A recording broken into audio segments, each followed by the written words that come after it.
What is it good for? Absolutely nothing. Absolutely nothing. And it'd be so good though.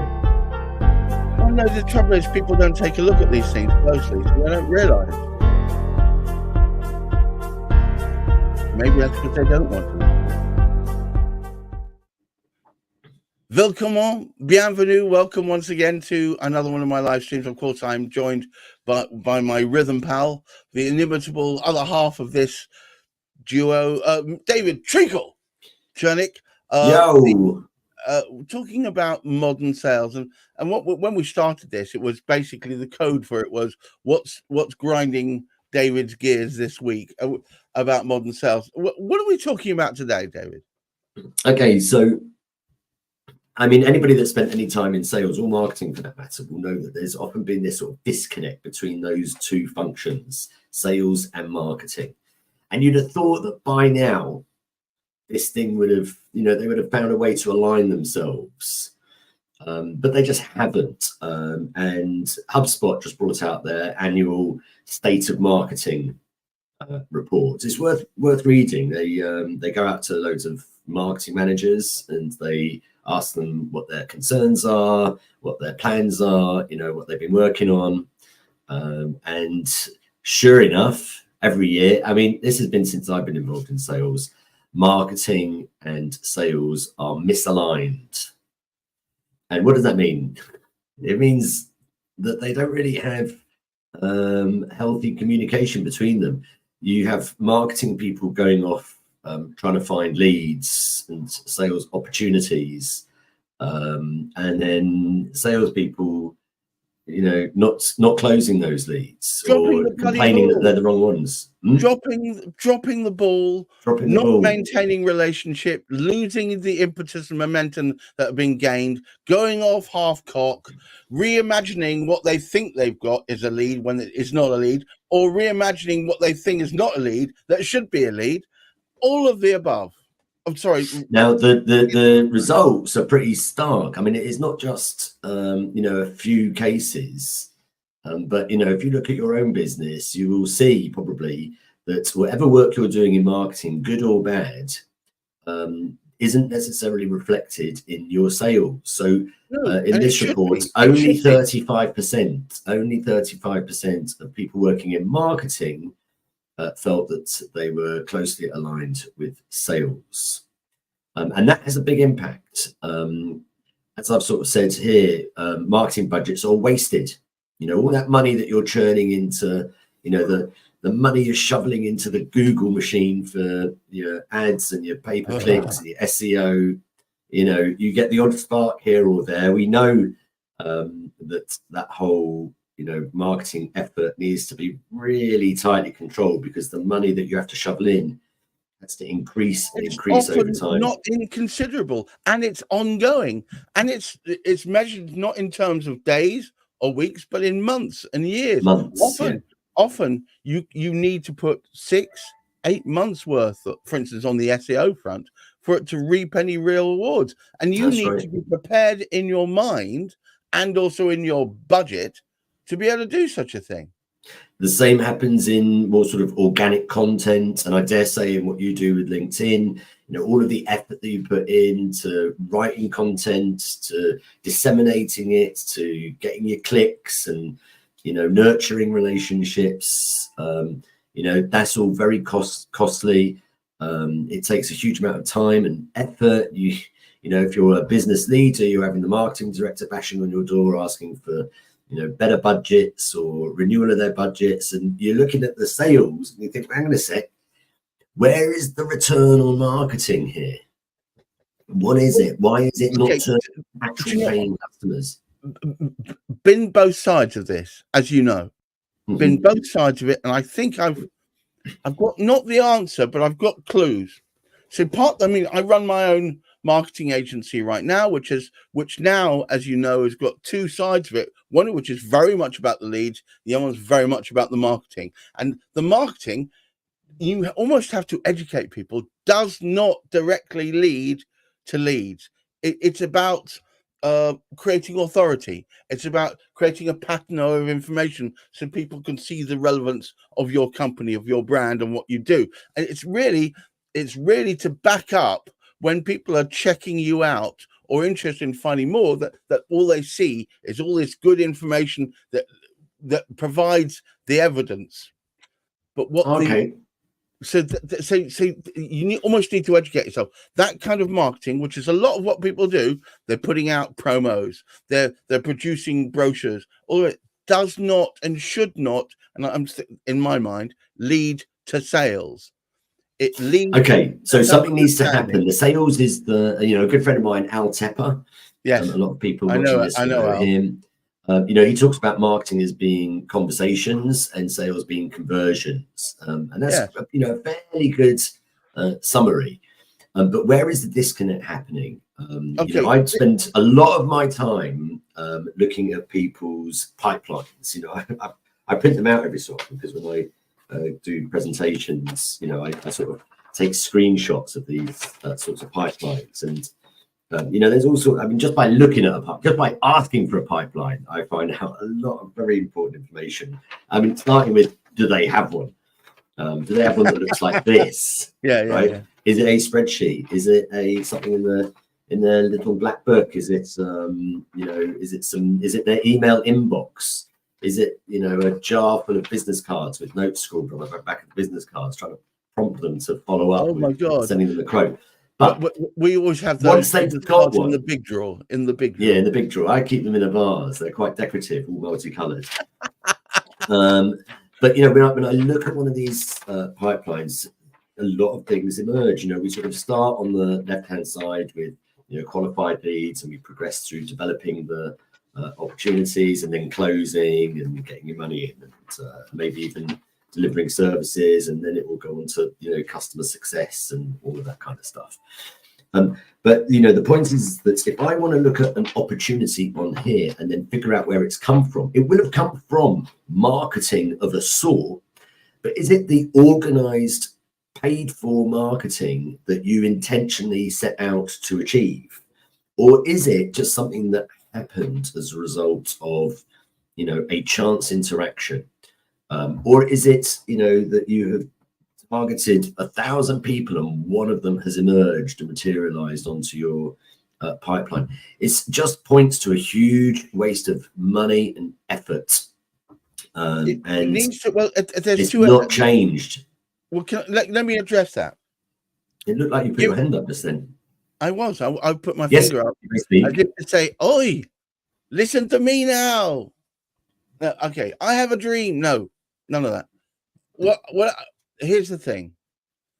Take my premise that marketing doesn't directly lead to sales, but there is an interface between the two efforts. And let's look. Two sides of my business. One side is sales. The other side is the marketing.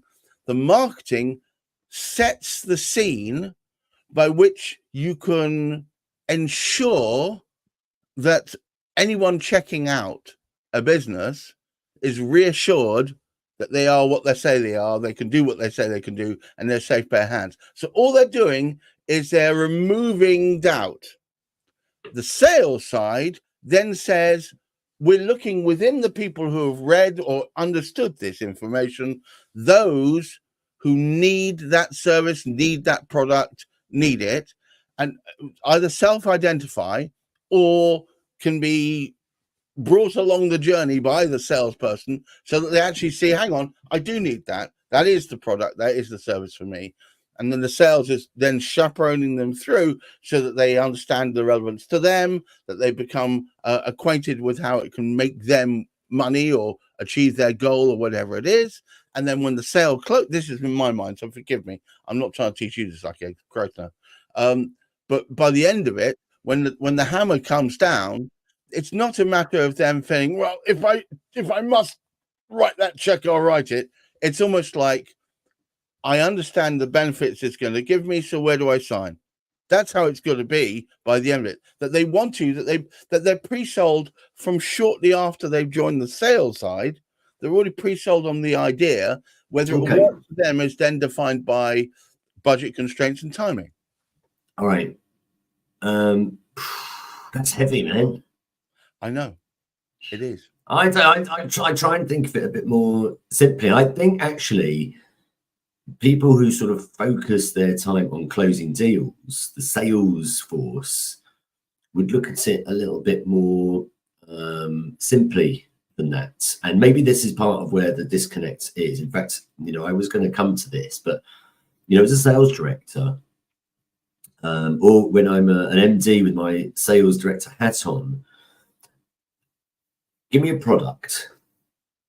Show me where the people are that are going to be buying this. Yeah. Find the personas. Who is the person that's going to buy it? Where are they? Sure. Put them in touch with me. Yeah. I'll qualify them, and then I will close them. Yeah, but this is me. Look, I put my marketing hat on. So I would say but before you do any of that, wouldn't it be better that there's already an existing resource of information out there in a form of different type of, whether it's whatever. Get on with it, marketing. Just get on with it. Yeah, but this is why we don't get on with you guys. No. Sorry, no. It's the point is we need where the disconnect's happening is sales aren't working close enough with marketing, so that what the marketing goes out and says, the salesman can actually deliver. That's the problem. Half the time. Yeah. When it comes down so to that I hear a lot. I hear a lot. Right. Yeah? I mean, you can imagine. I mean, I go into sales teams, and and I go, you've got all these leads that are being delivered to you by marketing. Why isn't anybody contacting them? Or why is you've contacted them, you've not kept in touch, you've not qualified them, you've not freaking followed them up, qualified opportunities on your pipeline. Where are they? Right? Yes. And they'll go, well, they're shit leads. And half the time I'll say, because I've been in that very position, having been on both sides of it, what defines shit to you? Well, it's obviously the company would never want to use that. Have you tried them? Have you tested them?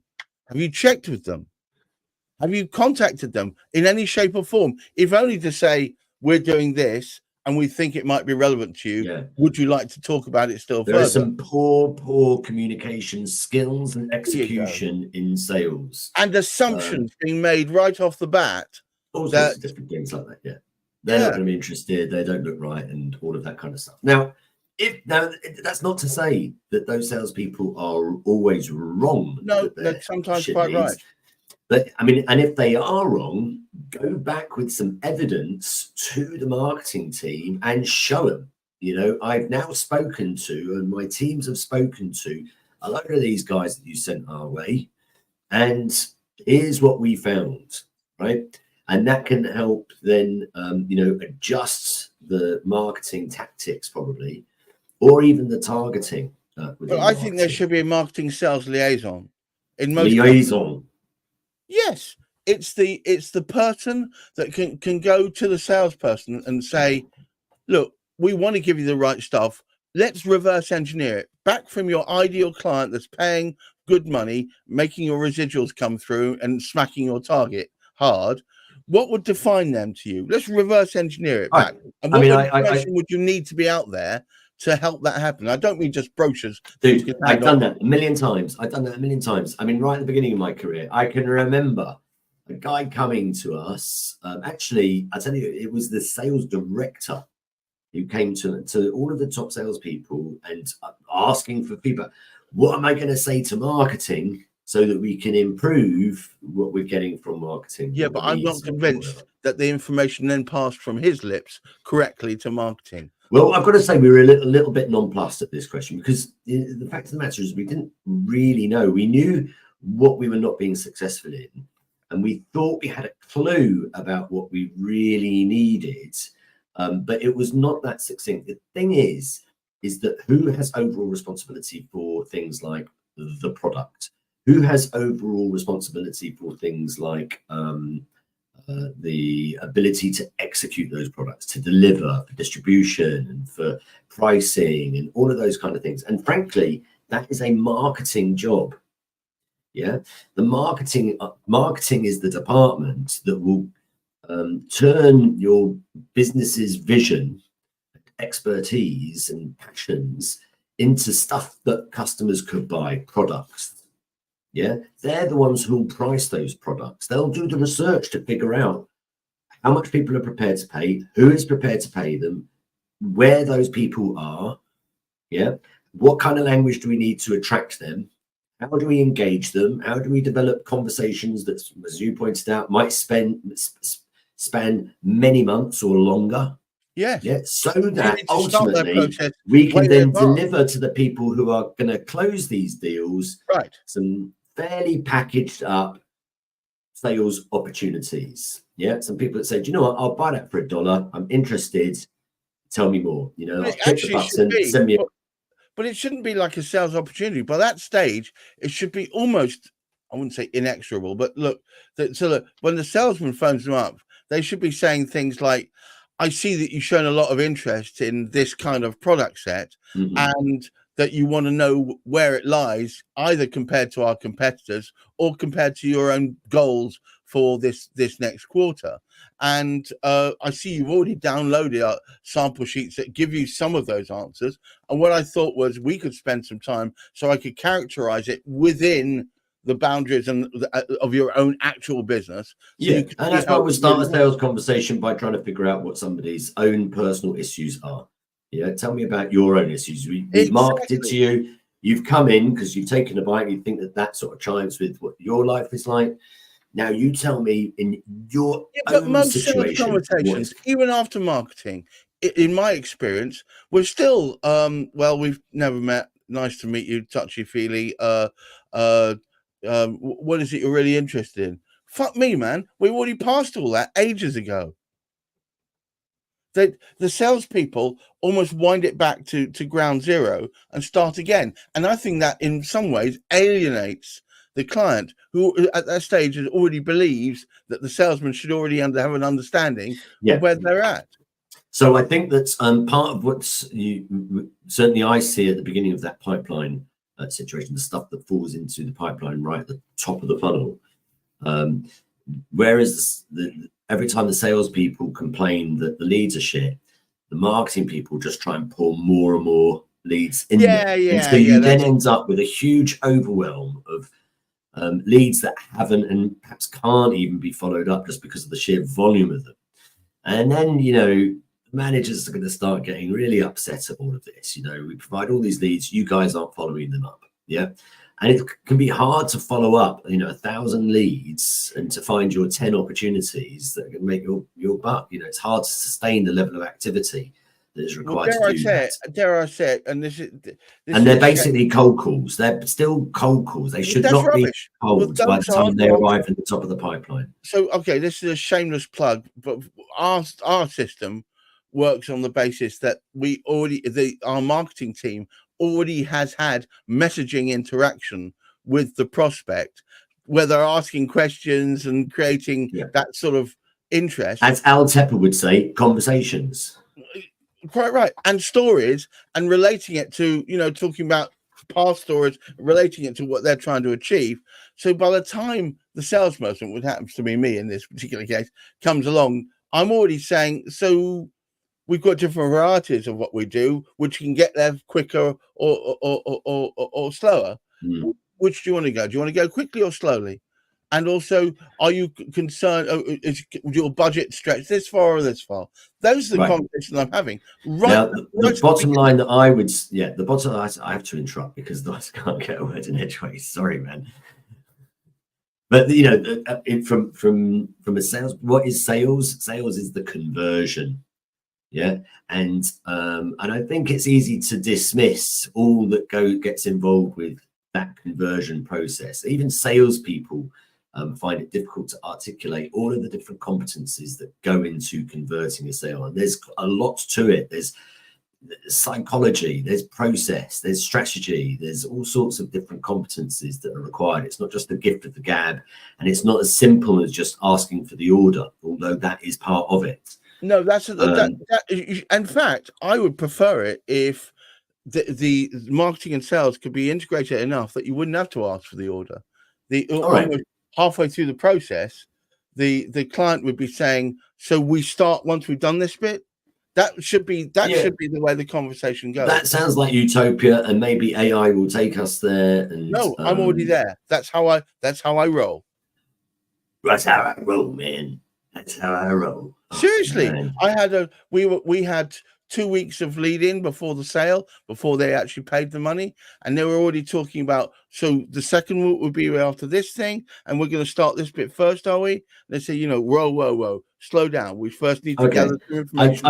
I guess it depends on what you're selling to a degree. I mean, if you've got a fairly simple product where you're able to communicate all of the components of it and do the sort of feature benefit analysis and all of that kind of thing as part of the marketing conversation, and you literally just need to phone them up or send a button out, press this and you're buying, that's all well and good. But for the majority of the businesses that I deal with that really run into problems with this disconnect between sales and marketing departments or teams or individuals, it's that actually by the time they are delivered to sales by marketing, they are pretty much qualified. However, there is a considerable amount more work to do. I mean, putting together bespoke proposals, being able to send out quotes, that's what it should be. Quotes, that's what the work demonstrate your credibility, give them references to follow up on, all of that kind of stuff. Something that's going to require a plan. Have you ever been this way? Where I've been talking since I'm trying to remember back. It was a different company. You've been talking since 1971, mate. Thank you. Earlier, if possible. The conversation went something like this. I would do all that talking with them, but I just send over the brochures and then say which one. And that's the point. What they then should be a greater cohesiveness between marketing and sales, so that it feels that whatever they're getting is kind of bespoke to them. So therefore, when the next question with the salespeople would be not really how much or how long, but when can we get started, or what do we need to do to get started? To summarize.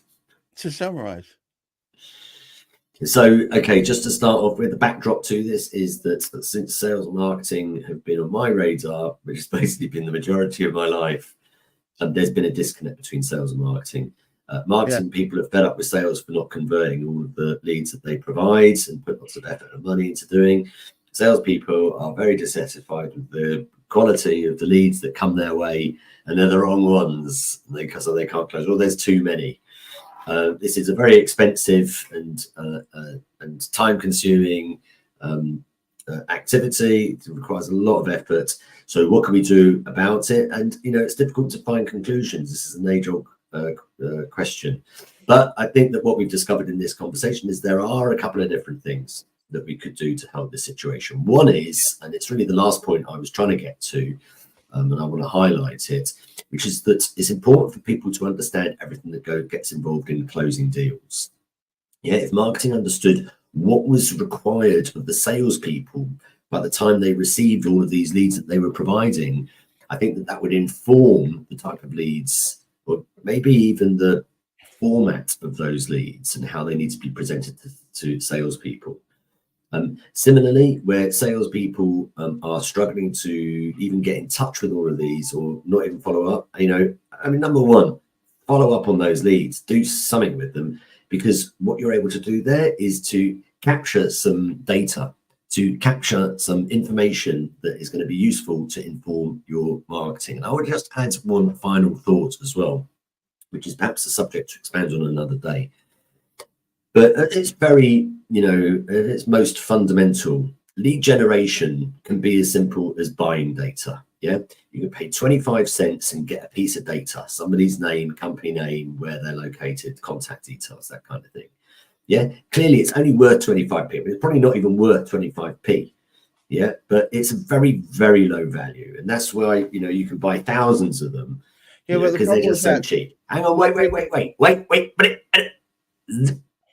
Okay, so you can buy it 25 cents. Now, through that marketing conversation, you can add value to that. You can improve the value of that lead by finding out more data, by having more of a conversation so that by the time you're delivering it to sales, it is no longer worth 25 cents. It might be worth $25 or $250. Yeah, because you know that if you're able to, the conversion ratio of where they're at is much improved. So, you know, these are some of the measures that I personally would like to see. You know, what is the value of each lead, each opportunity? By the time they get into, you know, on the pipeline needs analysis, you know, the value is going up until ultimately when they close and pay out their money, you know, then they are worth whatever the profit that comes from that client is going to be over its life. So the problem I find with the data is, and this is when I used to run a telemarketing agency. Are we going off on a tangent here? Are we going to be talking about data? No, okay. I'm just saying it's just not worth the money. It's not worth the 25 cents because 40% of it or so is shite. And that's why I find problems with buying in data, because pretty much even doesn't matter how respectable the place you buy it from, a lot of it contains gonaways and dead people and people who aren't. That's even why it's only 25 cents, man.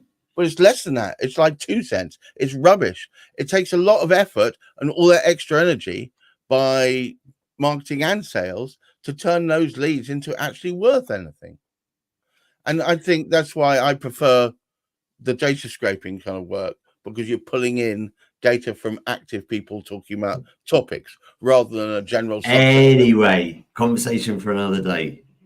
Guys, it's as ever. I hope you've enjoyed this. The usual rustle tussle between me and David, but we try and talk about sales in an unbridled, unfashioned way, so we get to the real conclusions. The truth of the matter is, you can do well if marketing and sales are correctly integrated, so that the sales flow properly, and there isn't this major us and them business that is often found between marketing and sales.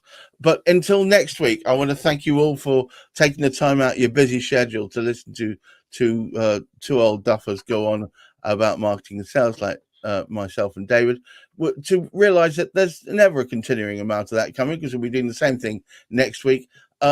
Please ensure that you try and maintain your balance. A good work-life balance it's going to help a salesman no end, and of course look after your mental health. Bye now. Cool.